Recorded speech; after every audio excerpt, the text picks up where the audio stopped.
नमस्कार मु सुरभिरणा पुरकापाली panchayat higher secondary school रो plus two second year रो छात्री।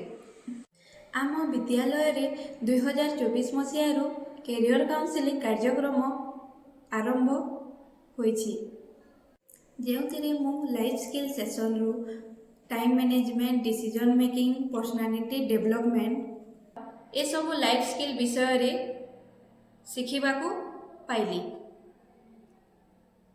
Time management रु मु 25 minute study, 5 minute break, pomodoro technique को मु मोर डेली स्टडी रूटीन रे फॉलो करे।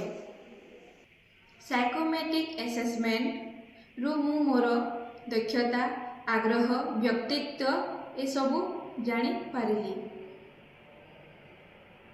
एवं एपीआई असेसमेंट रु मु मोर दक्षता, पर्सनालिटी, इंटरेस्ट विषय रे जानी पारिली। सुंदरगढ़ दिशा पोर्टाल रु मु मोर रिपोर्ट देखि पारिली। सही पोर्टाल रे मु अनेक कैरियर, स्कॉलरशिप, कॉलेज एवं एग्जाम विषय रे एक्सप्लोर करि पारिली। मु 11 पूर्व बहुत चिंतित थिली जे मु बैंकिंग, एग्रीकल्चर, होटेल मैनेजमेंट करिबी। कैरियर काउंसलिंग द्वारा मु मोर दक्षता को जानी पारिली कि मु बैंकिंग लाइन रे गले भलो हेबो। सर 1-on-1 सेशन रु मध्य जानी पारिले जे फाइनेंस एंड बैंकिंग रे मोर प्रथम कैरियर रेकमेंड करा जायछि।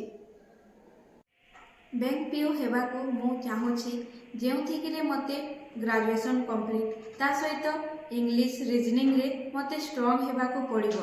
तापरे मु एग्जाम दे बैंक पीओ होई परिबी। मोर प्लान बी भी अछि, जदि मु बैंक पीओ होई न पारिली ताहेले मु ग्रेजुएशन परे पीजी कंप्लीट करी टीचिंग लाइन रे जाई परिबी।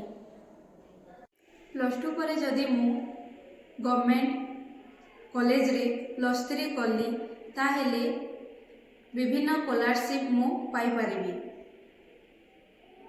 कैरियर काउंसलिंग हेथिबारु मो भितरे बहुत चेंजेस देखिबाकू मु पाइली एवं मोर स्ट्रेंथ वीकनेस को मु चिन्हि पारिली और मोर लक्ष्य को मु देखि पारिली। सेति पई मु आईडीसी को धन्यवाद देबाकू चाहूँगी। Thank you.